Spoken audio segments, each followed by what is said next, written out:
Thanks, and I'm really sorry. I'm really sorry we're so late. We're so late because, as you know, the trains have been delayed, the rails have been melting, and all that sort of stuff. And I'm completely convinced about climate change now. But I tell you, when Labour go into government, we'll overcome two problems. One, because we'll be investing in a green industrial revolution to tackle climate change.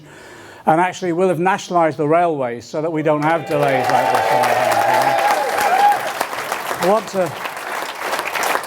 I want to thank Liam as well. I missed his speech, but everyone said it was terrific. And I'm hoping that I'm just hoping now that we can get Liam in as mayor so that he can actually tackle the issues that are needed in this region. And we've been working together on the development economic policies for quite a while now. Look, let me just say, we've had a hell of a day in Parliament today. I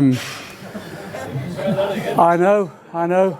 We've had to sit through sort of bombastic bluster from Boris Johnson, and yeah, exactly. And at one point, it was a bit warm, and I got up to get a drink and pour myself a drink, and he was worried. He was worried, what was I going to do at the drink? Exactly. And someone said, last time I saw you do that, you grabbed the mace. And I said, I wouldn't waste the water on him, to be honest. What we've got now, we can joke about and laugh about Boris Johnson, and we can see that he's a buffoon and all the rest. He isn't. I don't think we should ever underestimate Boris Johnson. I think he's extremely dangerous. He's just appointed, as you've seen, the most right-wing, I think the most right-wing Tory cabinet we've ever seen. Even in Mrs. Thatcher's cabinet, she had what she called the wets. There are no wets in Boris Johnson's cabinet. They're extremely right-wing, right the way across the piece, and some of them, I think, are frightening. But it's a reflection of the nature of his politics as well. We have experience in London of Boris Johnson of 2 election campaigns. He will bluster, he'll avoid, he'll obfuscate, he'll do the jokes and all the rest of it. But also he will lie through his teeth. He will be racist, as we've seen in his language in the past, misogynistic as well. And he is absolutely ruthless. And it's not about any political ideology or anything like that. This is solely about his power grab, his career. This is about his personality, not about the politics. I don't think he believes in anything other than the advancement of Boris Johnson. And within that as well, I tell you, he's got that Etonian, they were born to rule the world, and all he has to do is treat us like suckers, and that he will then naturally assume the power that he was born to and the position that he was born to. That's the nature of the character that we've now got as Prime Minister. And I warn you, this man is dangerous. We've heard him today go through a whole series of promises, and it's extraordinary. To be honest, we added up what him and Jeremy Hunt had promised in their leadership campaign. It came to £100 billion. He's made me look like a fiscal moderate in the levels of expenditure we put forward. But you know as well as I do, one, I'll believe it when I see it. Because we've had promises from Boris Johnson in the past, when whatever position he's held, he's never delivered on them. And the second thing, actually, if he's got money to spend, I'll tell you where he needs to spend it. He needs to start spending it on scrapping universal credit and lifting people out of poverty. Liam has been doing work around what's happening in poverty within this region, and I tell you, it's the same all over the country. We now have 4.5 million of our children living in poverty, and the prediction is that it will now rise to 5 million. 2/3 of them actually has gone up. 70% of those kids are in families where someone is at work. What does that mean? It means people are living off poverty pay at the moment because half of them can't afford, in many instances, just to put food on the table. That's why, what is it? 1.6 million food parcels handed out by food banks last year. And this is the 5th richest country in the world. That's what the Tories have done to us in 9 years. Imagine what Boris Johnson can do for us if we leave him in office for another 4 or 5 years. It is absolutely frightening, and we saw it today. And all these promises coming out about social care, again, we'll believe it when we see it. But I tell you, what he didn't mention either is what's happening in children's services in our country at the moment. They have savaged, as every local authority councillor will tell you here, they've cut 60p in the pound in terms of grant that used to come to local authorities. 60% cut in the funding. And for many areas now, it means we are struggling even to keep children safe. We now have the highest number of children coming into care since the 1980s. Why is that? Because no matter how hard our local councillors work, it's very difficult to fund and support the early interventions that families need to support them. I was a housefather of a children's home once, as well as my main career. And I know what it's like when a child comes into care.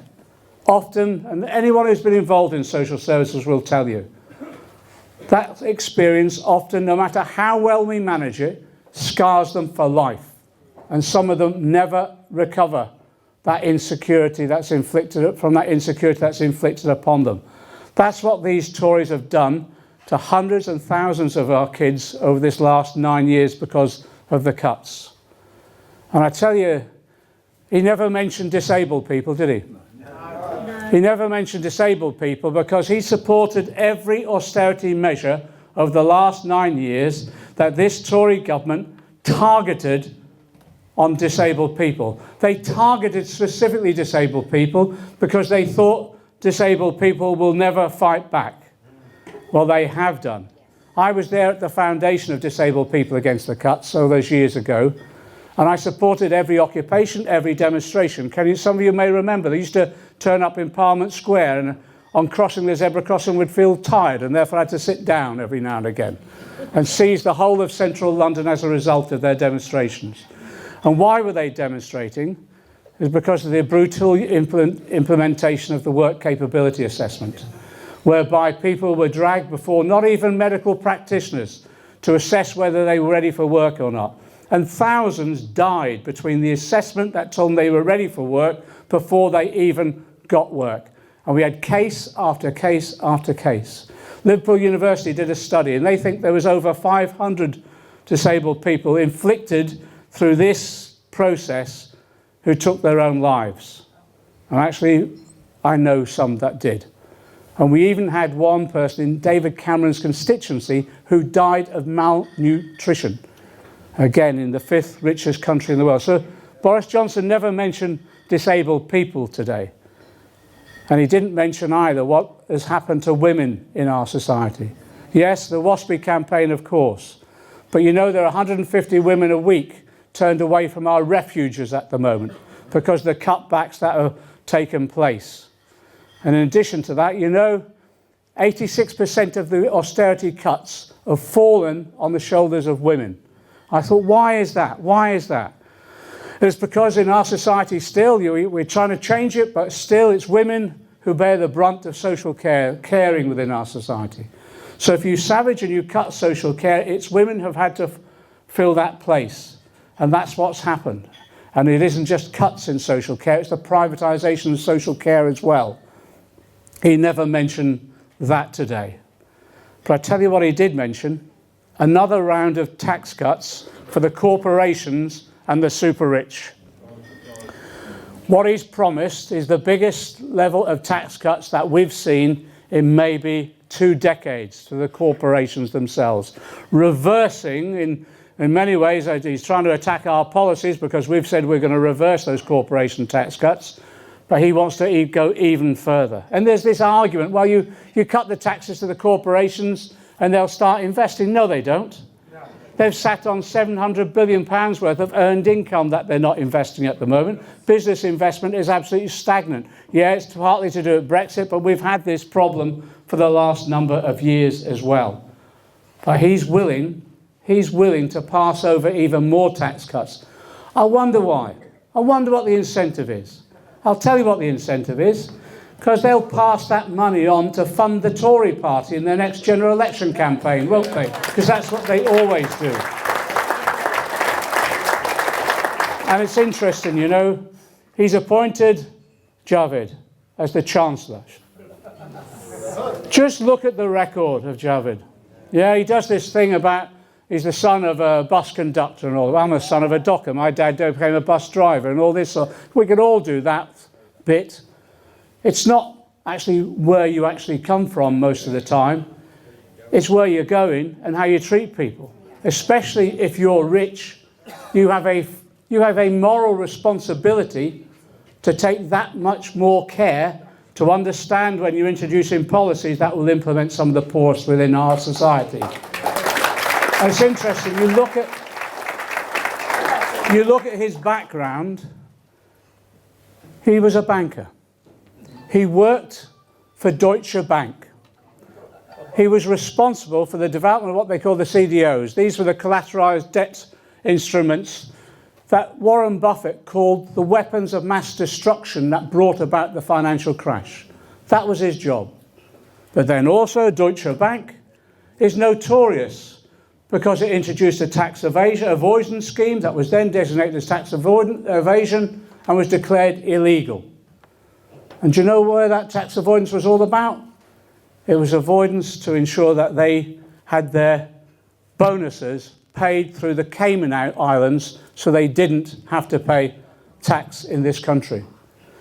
So we've now got a Chancellor, an ex-banker, coming from a bank notorious for tax avoidance, an ex-banker who comes from a bank where he was responsible for selling the very instruments that caused the financial crash. So this is a government of the bankers, by the bankers, for the bankers. Because one of the policies he's advocated during the leadership campaign is, yes, corporation tax cuts for the banks themselves. And if you remember that phrase by Boris Johnson only a few weeks ago, where he said, there's been no better friend of the bankers and the banks than Boris Johnson. And he's right. He's right, and he's now going into government to prove that, handing over tax cut after tax cut. And where will that money come from? It will come from us. And it will be in more rounds of austerity, or if he wants to, yes, he can go out and borrow that money, but we'll be paying for that borrowing through our tax system itself. This is what we're dealing with now. We're dealing with the most right-wing, reactionary cabinet and the most right-wing prime minister, an opportunist I don't think that we've faced before. Even under Thatcher. That's how bad it is. And he's been referred to as another Trump. I've referred to him as posh Trump. And you know what will happen. You know the relationship between the two. He will go off to America on a regular basis, and he'll be given his orders, and he'll come back here, and he'll do the trade deals that sells this country down the river. And he says, well, no, he will not have the NHS in any trade deal. Oh, yes, he will. You can't believe a word he says. And you know what Trump is looking to. He's looking to ensure that he gets a trade deal that can exploit every sector of our economy. But one of the biggest sectors that we've protected up until now has been our welfare state and the NHS. And that's what those American companies are targeting. So he will, posh Trump will sell us to Donald Trump all the way down the river, and he'll sell this country out. That's where we're at the moment. And that was what was frightening today. And yeah, he did all his bombast and whatever, and we had to sit there, and you can laugh it off. But underneath this is I think is a serious political strategy. And he's trying to say, well, there's this air of optimism. Well, there's no optimism for many of our children. There's no optimism for many disabled people. There's no optimism for the 1 million pensioners that we now have living in severe poverty, not just poverty, but severe poverty. And he never mentioned them today. There's no optimism for those people who actually are now faced as well with the threat to their jobs from Brexit. And let me just deal with that. You saw what happened at the beginning of the referendum campaign, didn't you? He was so committed. He was so idealistic about this. He wrote 2 articles. Can you remember? He wrote 2 articles for the newspaper he gets paid nearly £300,000 a year to write articles for. And one was in favour of Brexit and one was Remain. And do you know what tipped it over? What tipped it over was his own political ambition, because he thought he could run the Brexit campaign and that would get him eventually into number 10. And actually he's been proved right. It was as cynical as that. And now he's willing to take us out on a no-deal Brexit for his, well, again, to pursue his own personal political career. And I tell you, I know people have different views about Brexit, but I tell you the no-deal Brexit is the worst option possible. We've already now have business investments stagnating in this country.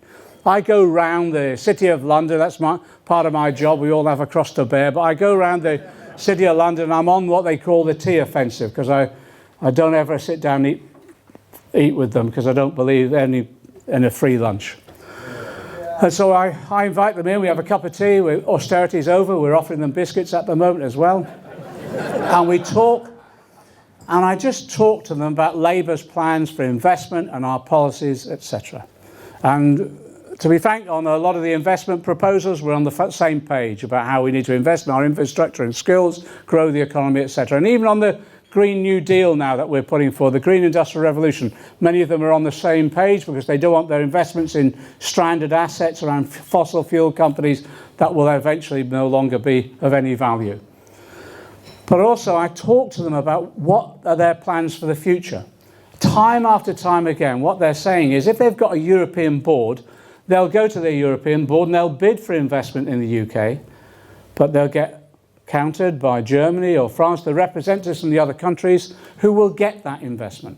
So we're now at a stage in sector after sector of our economy where the risk of a no-deal Brexit isn't if it happens, it's happening now. Jobs are going already. Investment is no longer happening. Productivity isn't improving, is actually falling backwards. And we're at the risk of a potential recession as a result of it. So we've said very, very clearly, we will do everything in our power to prevent a no-deal Brexit, which effectively would be a bad deal Brexit, which would undermine people's living standards, would lose jobs and undermine our economy. But Boris Johnson is willing to take us over that edge. He's willing to actually risk our economy just for his own political career. Now, what we'll do in Parliament is we'll do everything we possibly can. And we'll fight to protect our economy and jobs and all those communities that will be at risk. But I warn you, he's willing to risk all. And with this cabinet, he's appointed it because it's a yes person cabinet. He's got no one in there that will have the guts to stand up to him and say you're putting this country at risk. Now, what's interesting today, there were quite a lot of Tories missing, particularly those ones he just sacked. You can't blame them, really, I suppose. But they're the people who actually, yes, we will talk to. We will talk to the Lib Dems. We will talk to the SNP. We will talk to Caroline Lucas from the Greens. And yes, we'll talk to some renegade Tories if it means blocking a no-deal Brexit. Because we're not willing to risk the economy. So, that's how dangerous things are at the moment. How do we overcome it? We'll oppose them at every opportunity. We'll campaign in terms of outside of Parliament and within Parliament itself, and we'll campaign against the threat. But also, actually, it is about offering people an alternative. It's about saying to people, this is the damage that Johnson and this extreme right reactionary cabinet can do. But we've also got to say to them as well, actually, we can give them hope. We can give them hope again. And Jim mentioned the manifesto from the last election. You know, we were 24 points behind in the last general election when Theresa May came from that walk in the Welsh Hills and decided to call it.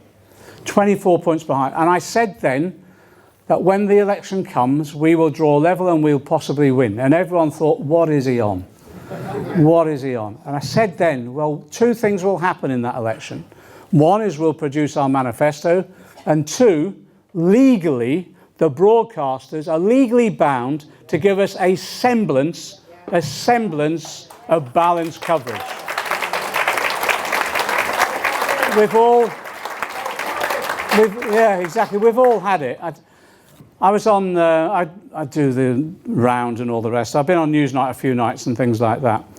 And I quite enjoy it, actually. Emily Maitlis was having a go the other night. So where you get interrupted every 3 seconds, basically. Kirsty Walker interviewed me a couple of months ago, and someone did a monitoring exercise, and she interviewed me, and then she interviewed Amber Rudd. And they calculated how many times I'd been interrupted and how many times she'd interrupted Amber Rudd. I was interrupted in a short number of minutes interview 24 times. Amber Rudd was interrupted, you can guess, can't you? None. And it was same with Emily Maitlis the other night. You start enjoying it after a bit, because you come at it as a sort of political artisan. It's your job. And if you can defeat them in that way and get your message across still, at least you've moved the dial a bit firm. But in a general election, they're meant to give that semblance of balanced coverage. So what happened in the general election is we didn't produce the manifesto. Someone leaked the manifesto. Everyone thought it was me. It wasn't. But we got 4 days of coverage on our own. It was fantastic, and we shot up in the polls. But also what happened is that Jeremy was able to get out there, and in all the broadcasts, people saw what he is. An honest, decent, principled person and a leader.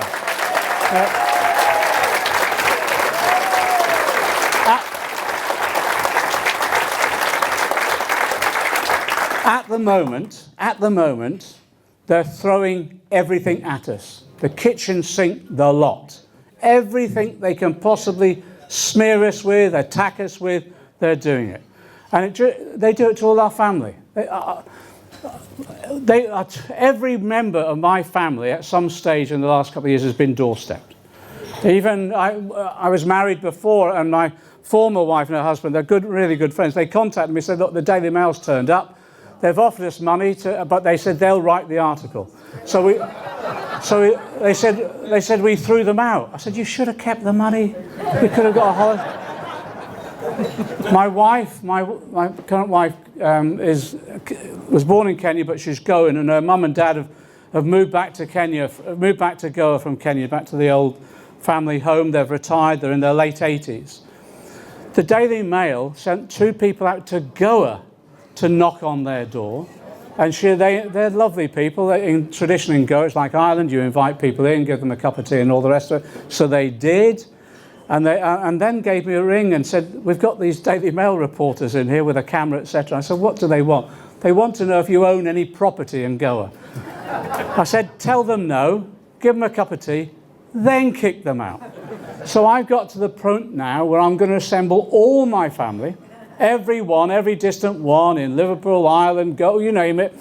And I'm thinking of going down to the editor of the Daily Mail's place and just to say, is there anyone you've missed? Because it'd be so much easier. Jeremy gets that every day. The abuse he takes, I don't think any politician, we've all had it. Gordon Brown got it, we all got it. Liam's had it, we've all had it. But no one has had it on this scale, no other politician. It is abuse. It is abuse. It's invasion of your privacy. When you're a politician, of course you're out there, you expect a bit of it. But not the level of invasion of his privacy, but also the abuse that he gets. And to be honest, I'm proud of him that he's come through all this with dignity that he has.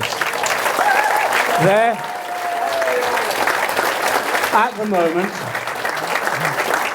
they're throwing everything at us to break us. And the way they want to break us is to destroy Jeremy as an individual and then to divide the party as much as they possibly can. And our response to that is do exactly what Jeremy is doing. Stand up to them. Always be characters, and we compliment one another. I want to go for... Anyway, never mind. I was on that Jeremy Corbyn niceness course. I keep getting halfway and get sent back to the beginning again. It's terrible. But we have to stand up to them now and we have to ensure that they do not divide us in any way, because what they're trying to do is destroy the morale of our supporters and their belief in us as a party, in Jeremy as our leader, and in the policies that we're advocating. That's what this is all about. And I said a couple of years ago, the nearer we get to Parliament, the nearer we get to government, the nearer we get to office, the more vitriolic and vicious it will become. And that's what it's like at the moment. And when you've got Boris Johnson as the Prime Minister, with Linton Crosby, you've heard of him, the spin master and all the rest of it, they will throw everything at us. So what we've got to do is be straightforward. The Tony Benn thing.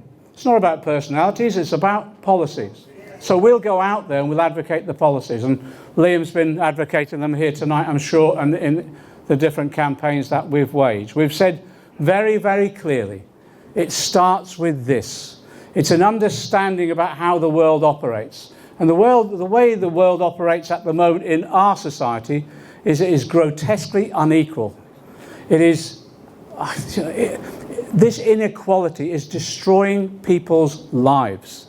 And it is the way in which they've tried to undermine all the things that Labour governments over generations have built to create a civilised society. Right the way from Attlee onwards, the NHS, the council housing we built, the full employment, the free education, all of those. And yes, the security, the right to go to court and not be, ability to afford with legal aid to protect your rights, all of those things they've tried to undermine and turn the clock back almost to the 30s at times. So what we've got to do now is be very, very clear. What we're going to do now is we're going to go into government and we're going to transform our society. And the way that we do it, yes, we'll have a fair taxation system. Yeah, we'll increase the tax on the top 5% of the rich. We'll reverse the corporation tax cuts. We'll ensure that we tackle some of the giveaways like they have on inheritance tax. We'll introduce a financial transaction tax, the Tobin tax we've been campaigning for on the City of London on share transactions. But the most important thing that we'll do will be, I think, the morally right thing to do. We'll make sure the corporations and the rich pay their taxes. And I joke about it, just general election campaign, they kept on accusing me of having a magic money tree and all the rest of it, and I joke about it, but it's true. We found it in the Cayman Islands. We're going to dig it up and we're going to bring it over here. They're going to pay their taxes for the first time. And that money, what we'll do is what needs to be done. The money that we raise in a fair taxation system, we'll put in, first of all, yes, we want to lift people out of poverty. So we're talking about an emergency reforms of the universal credit system before we scrap it and introduce a new system during the lifetime of that Labour government. And that means also making sure when people go to work, they have a real living wage, £10 an hour. But when you're in work, what's the best way of protecting and ensuring you have decent wages when you're in work? Join a union. Exactly. So that means we're setting up a Department of Employment. It'll be responsible for the restoration of trade union rights in this country. Yes. It will also mean that we restore sectoral collective bargaining. So what the Tories have done is that they've broken the link between going to work and lifting yourself out of poverty. We're going to restore that. But we want to go further, because the tap can be turned off so easily if it's just about wages. We actually want to make sure workers themselves own the companies that they're working in and have a stake in them. And that means, the development of the cooperatives. We're going to double the cooperative sector at least. But in addition to that, we're going to have workers on boards. But in addition to that, for the major companies, employing over 250, we're going to introduce what they call an inclusive ownership fund. And that means that 1% of shares of that company a year will be handed over to the workers collectively to manage, and that'll go on for 10 years. So workers will have 10 years of shares, 10% of that company owned by them collectively. And that will give them a stake in that company. It will give them additional income as well, but it will enable them to actually have a stake in decision-making for the long-term investment in that company.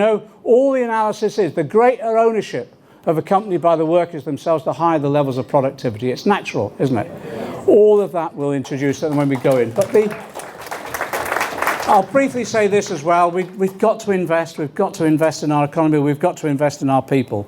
And you know, the way you invest in your people is make sure they get a decent education and skills training. And that does mean, well, it does mean it's obvious. We want, just like the NHS, we want a national education service. So it is free at the point of need from cradle to grave. So that means free childcare. It means properly funded primary and secondary schools. It means further education properly funded. It means when the kids stay on and do everything asked of them, they get their A-levels and they want to go to higher education, they don't get saddled with debt, so we scrap tuition fees. And on that basis, on that basis, and with a properly paid and respected teaching profession again, what we want to do is make sure we can have the best educated and skilled youngsters in the world. I just finally say this, every time I do meetings around the country, the other issues that come up is there's a lot of health workers who come to our meetings who explain what's happening in the NHS. And you know, we've said we'll put the money into the NHS. The Tories have put some money in and we said, fine, we'll take that, I'll go in the base budget and we'll put on top of that what we've actually going to draw from our taxation system. So they'll have the 5% growth a year that they need and the doctors and the clinicians are asking for. We'll do that. But you know, all the health workers I meet are saying, yes, we need proper funding, we need proper pay, we need the respect for our roles back again, but no use putting the money in the front door if it goes out the back door in privatisation to virtue and all the rest of it. So we've said, Jeremy's made it absolutely clear, and Jonathan Ashworth, our Secretary of State for Health, has been brilliant. Let's make it absolutely clear. No more privatisation of the NHS. We'll end the privatisation. We're going to... No more PFIs. No more PFIs, and we start bringing them back in-house as well. All of that will enable us to have a decent education service. Final point.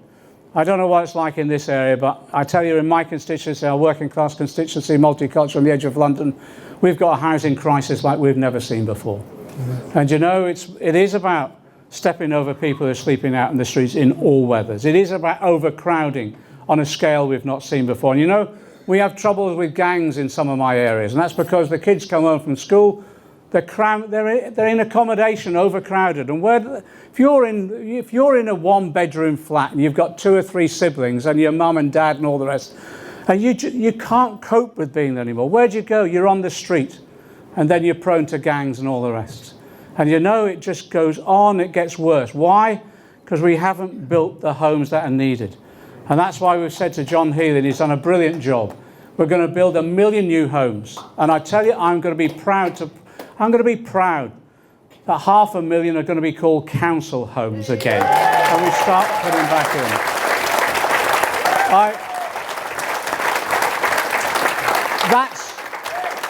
That's the hope and optimism that we want to give people, not the false hope and optimism offered by Boris Johnson today with just stunts and bluster.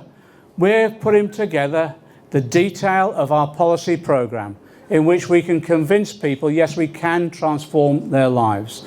We're preparing for government now, preparing for the election, preparing for government, taking every policy of the last manifesto, preparing implementation manuals, drafting up the legislation, getting it on the shelf, making sure it's fully costed and we have the funds available with funding source. So we're ready to go into government whenever that election comes. And yes, you'll see as we develop the manifesto, there'll be other radical plans we've got, because it was great in 2017, but the new manifesto needs to go further.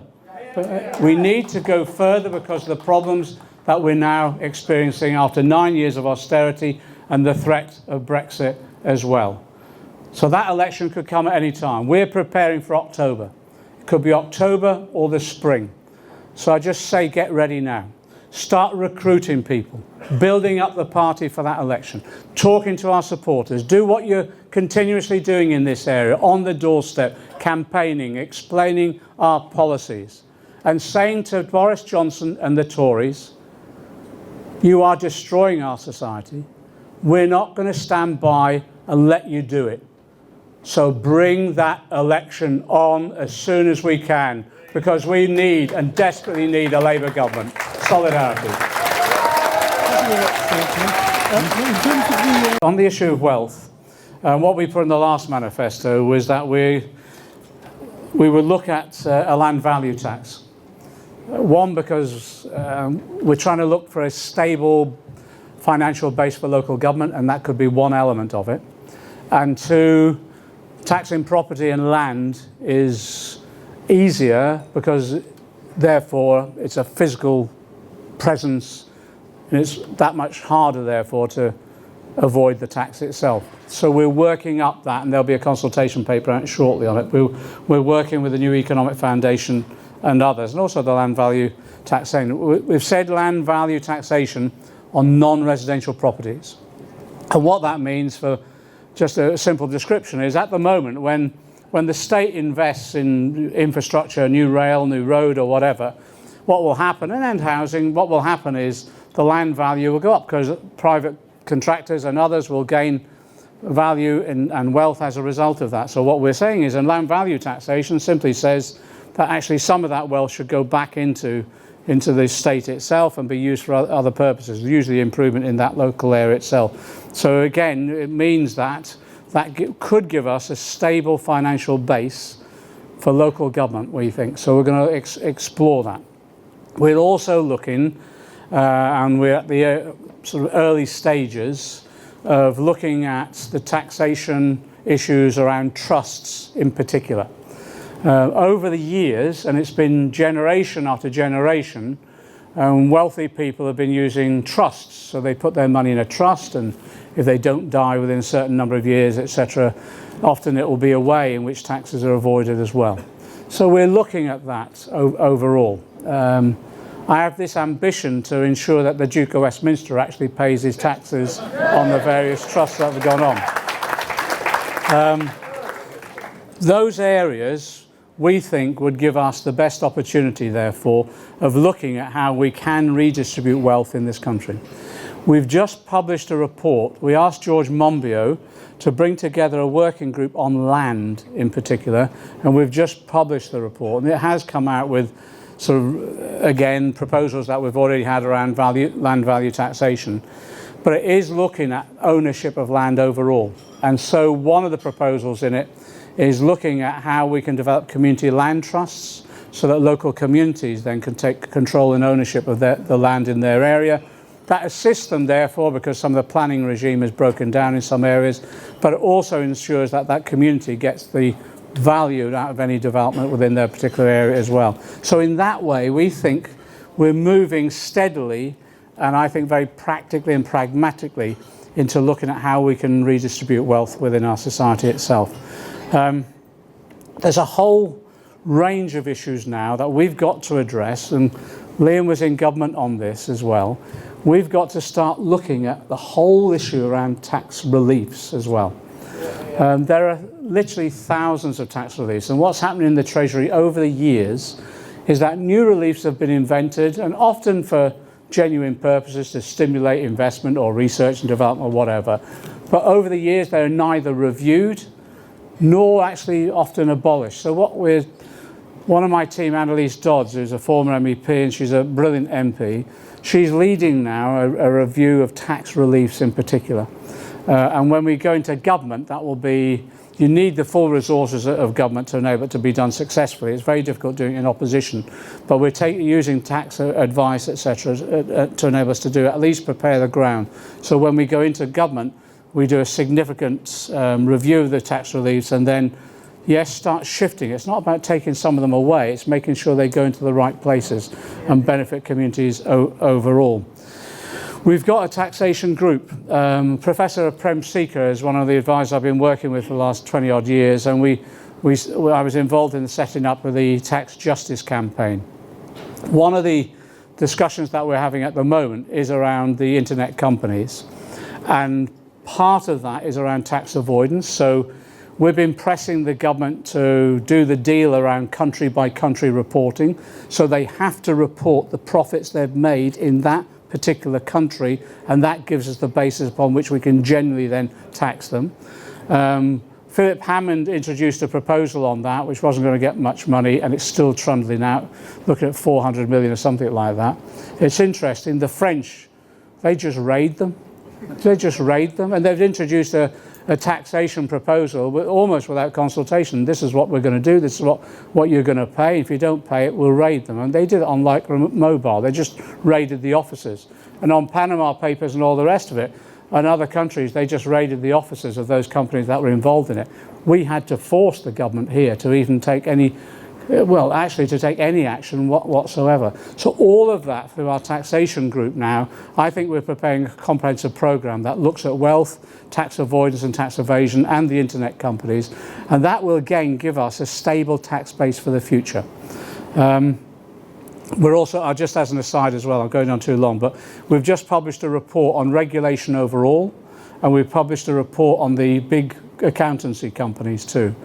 And it is extraordinary that we did a review of HMRC, and we found on the consultative bodies in HMRC were consulting about the development of tax proposals and tackling tax evasion and tax avoidance. The large accountancy companies were sitting on there as advisors. So they were advising HMRC on taxation proposals that they then went and saw their customers and advised them on how to avoid them. That will end. That will end under the review that we've done. Let me just come on then to this issue around, don't bother clapping, it's common sense, we'll just get it done, to be honest. Do you know, it just shows you how far back we've gone, doesn't it? That when someone comes along and says, we'll have a fair taxation system, we'll force them to pay their taxes, we'll tackle tax evasion and tax avoidance, and we applaud someone, that should be the norm, shouldn't it?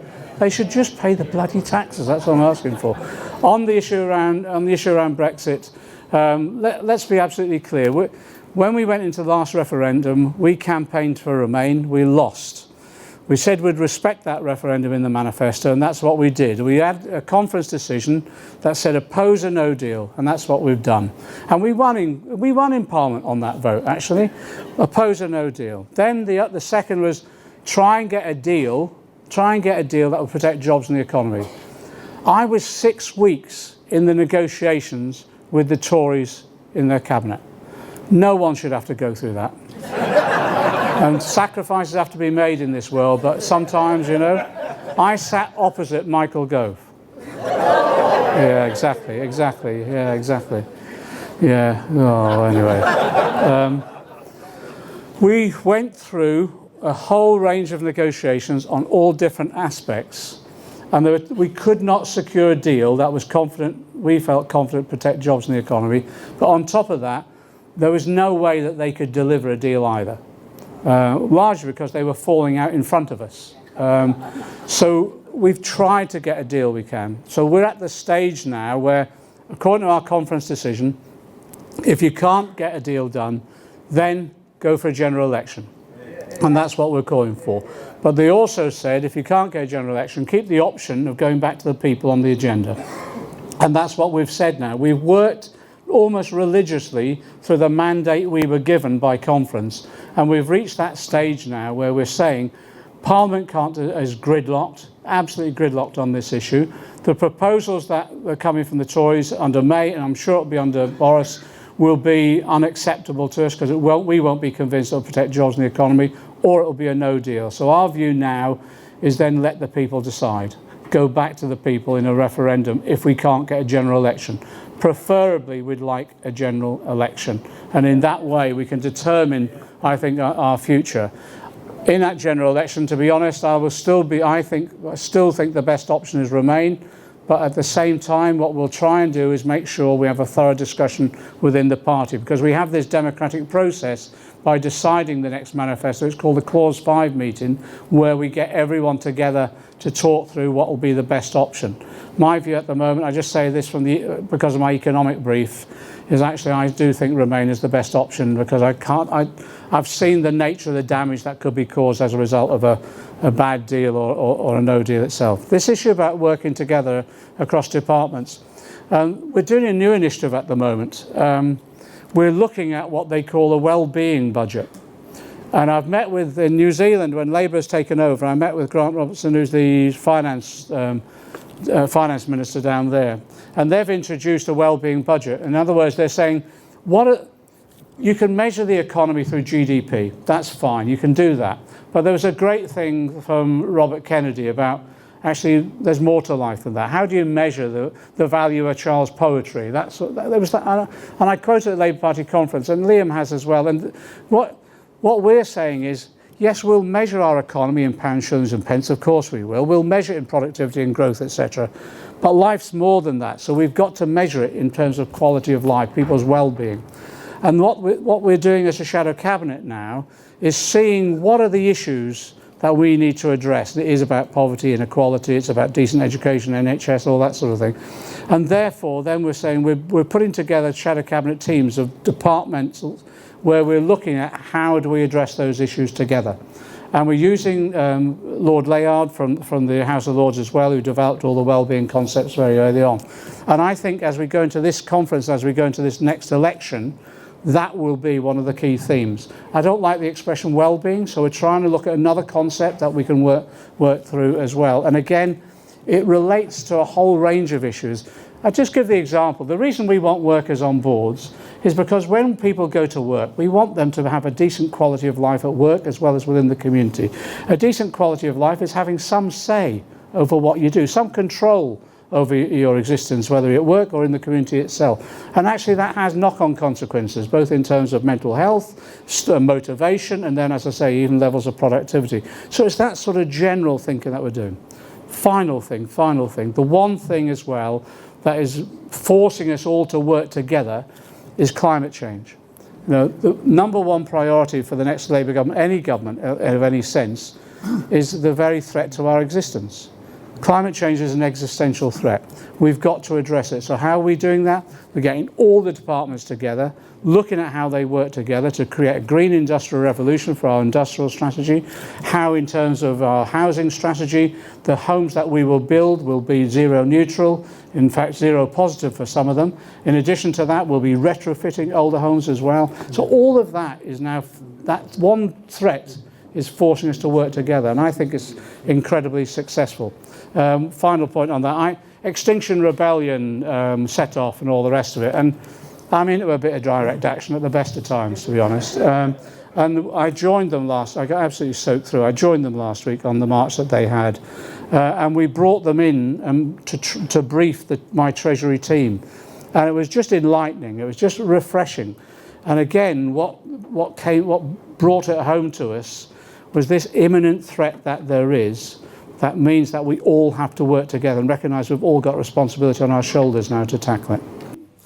On the advert that went into the Guardian on the House of Lords, what I said when I got interviewed, I said, well, people can express their views, in many ways, but if advertising in the Guardian is a lot of money.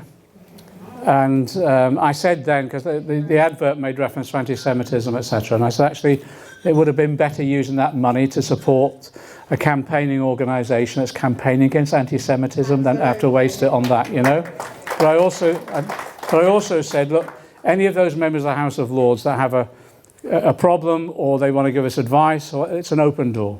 And we can understand people can have their criticisms and they can have different points of view, etc. But the one thing about Jeremy and is actually he's the sort of bloke who will sit down and listen to people, and he's always said, if you've got a problem, just come and see me. So there was no need to put an advert in the Guardian. They could have just emailed, phoned him or knocked on his door, quite honestly. But I've said to all that I've been speaking to, and I just said, look, if you've got a problem, just tell us. And if you think we're not dealing with an issue effectively, give us advice on how to do it. We might not always agree, but at least we'll listen to one another, because actually in this movement, we call ourselves comrades because we're in a common struggle together. And we believe in solidarity, working for one another, because we have a common cause for the people that we seek to represent and whose lives we want to transform.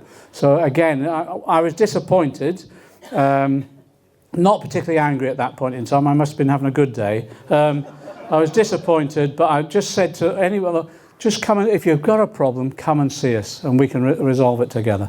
The issue around the House of Lords anyway, it's not about getting rid of 55, it's about getting rid of all of them.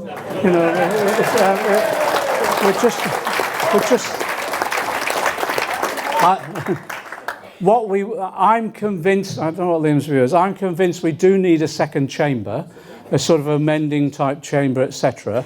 But if we're going to have one, it should be democratically elected, and we can experiment in. We're having a discussion. You can experiment in different ways. You can use elements of proportional representation, or actually, one of the big arguments is actually having a second chamber which properly represents the whole of the country, different regional representation, so everyone gets a voice from their particular area. So we're having that debate now about the sort of constitutional change that we have had. So someone in one of the I'll get shot. And anyway, someone in one of the meetings I was at got up and said, I believe in constitutional reform, etc. But it's the constitutional reform of October 1917. I didn't want to go there, to be honest. All right. On the issue of the PFIs, what we're doing now, we've set up this community wealth unit in the party. We're looking at all aspects about how we can support local government in developing and the collaborative council approach, and therefore helping them as well to see how we can get them legal advice and other advice, exploring the PFIs that they're trapped in at the moment to see what flexibility there is. Some of them are already running out in this coming period. I've got the first PFI of a school, and it runs out in 4 years' time in my constituency. But even then, I'll just give you the example of it. It was done with Jarvis. It's been sold on and sold on and sold on. And at the end of it, the school has to pay over £1.5 million at the end of the contract. Not for anything, just £1.5 million. They have a sinking fund that they've all paid into, but the school doesn't get any element of the sinking fund. It was a disaster of a PFI. So we're trying to look at individual elements within the PFI, get legal advice, and then assist people when we go into government to be able to withdraw them and get rid of them. PFI shares get sold on, and they're still, and again, a lot of that then goes into tax havens, and again, people get ripped off all round, I'm afraid. But that's one of the aspects we're looking at. It's technically difficult, but we'll get there, and we'll have to prioritise some of these PFIs, and that's why we're talking to the unions as well about how we do that. We'll be talking to local government in detail. In terms of trade union rights, look, the issue for us now, we're now running a whole series of campaigns where actually young people now are not getting involved in trade union campaigns, but we're doing them in a different way to a certain extent. A few years ago, I went along to the Bakers Union and I set up the Bakers Parliamentary Group, and I asked them, would they support a fast food campaign? And the Bakers isn't a big union, but to a person they said we would. And so what we've done is we've run a campaign for McDonald's workers, and we've linked up with the American McDonald's workers. And for the first time in this country, we've had strikes in McDonald's restaurants. Now, not on a huge scale, but these youngsters have come out.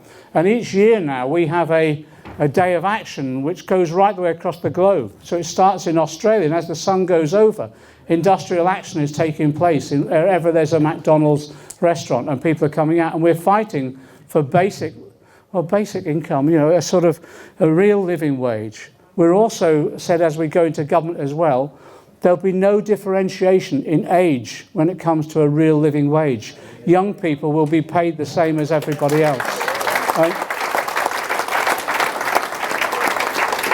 But at the end of the day, again, look, this is not revolutionary.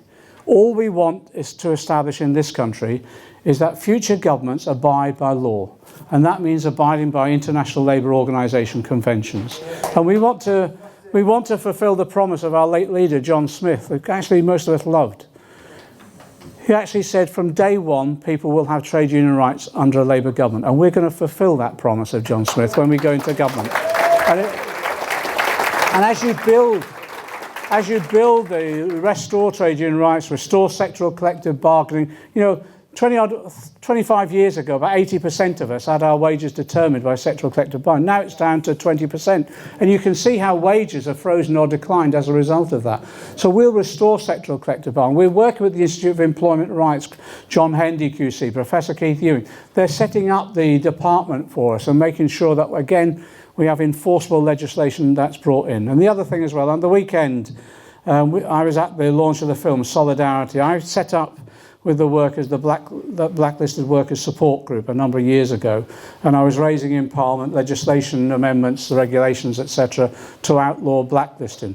When we go into government next time, we've given the blacklisted workers this promise that we will have a full public inquiry into blacklisting in this country.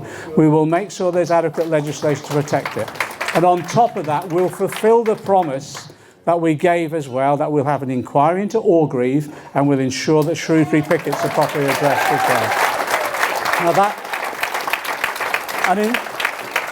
in that way, we'll establish, it isn't just about establishing in law rights, it's building the movement again. And I tell you, that movement is building all the time. I'll just give you the expression. This last couple of weeks, with PCS, the Civil Service Trade Union, and the IWGB, we've been outside the picket lines, on the picket lines outside BEIS, the business department.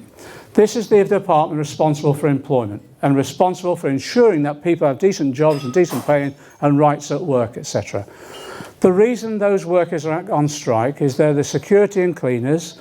They've been outsourced. So now their pay is so low. In the department of BEIS, responsible for employment rights, etc., they've had to set up a food bank for the very staff that they employ via the contract. That's how bad it's got. Those workers have had enough. They've had enough. So they're out on strike at the moment. And it's been fantastic. They're a multicultural group. And again, if you've been on a picket line on a multicultural group like that, you dance, you sing. And actually it's become one of the most exhilarating disputes that we've had. And a lot of them are very young as well. But as people go by, they're given leaflets. That's branched out then. We've got another dispute of cleaners cropping up at a couple of universities as well. And they're all young people, often very, yes, in terms of the nationality, multicultural, but at the same time as being young and multicultural, etc., they've got a real new, renewed understanding of trade unionism. And I tell you, it's that sort of the precarious workers now, that are the driving force of many of our trade union movements and the recruitment that we're undertaking at the moment. So I have confidence now that we have a growing movement, and it's a vibrant movement, and I think it will be embedded now in this next generation coming up. Finally, on the issue of the banks, look, I commissioned a report from Graham Turner. If you get a chance to go on the Labour website, read it. It's quite detailed. He's an economist who's been advising me over the years. He runs a city advisory agency for hedge funds and others. He knows his stuff. What he did, he looked at the finance sector, and I asked him, just give us a view on how the finance sector in this country operates. And basically he just came back with a detailed report, but simply it said that the productive side of our economy is creating wealth. It goes into the City of London, the finance sector, and it's invested in property speculation. And that's the reason that we're falling behind. Well, that's the reason why in Germany and France, the workers produce in 4 days what British workers produce in 5. And that's not because we're not industrious or hard-working. It's because we haven't got the investment that's needed in the equipment and research and development, etc., development of products. So what we said was, how do we overcome that? Well, we're setting up a strategic investment board, the Bank of England, the Treasury, BEIS and others, to look at how we can change the way money is lent and borrowed. And that means changing macroprudential rules that moves it away from speculative property into productive investment. But alongside that, we need a vehicle. We need a vehicle to actually ensure the money gets to where it needs to get. So we've looked at all the different models of national investment banks, and we've looked at the German one in particular.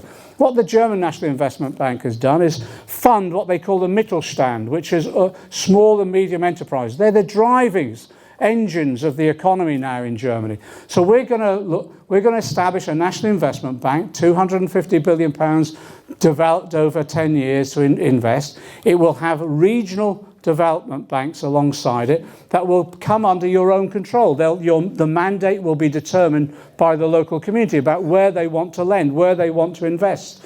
And it will be, to be honest, when I talk to people, what do they need? They're basically saying we need it in our infrastructure. It is about rail. It is about broadband. It is about making sure that we have the skills training. It means make sure we have the advice for people to when they want to develop their products or their markets or their companies. But we've also made this stipulation. We've changed the rules of the Treasury when we go in. It's what they call the Green Book. It's coloured green. It's the criteria by which investment is made. And we've changed the rules. We've said this. The main is tackling climate change.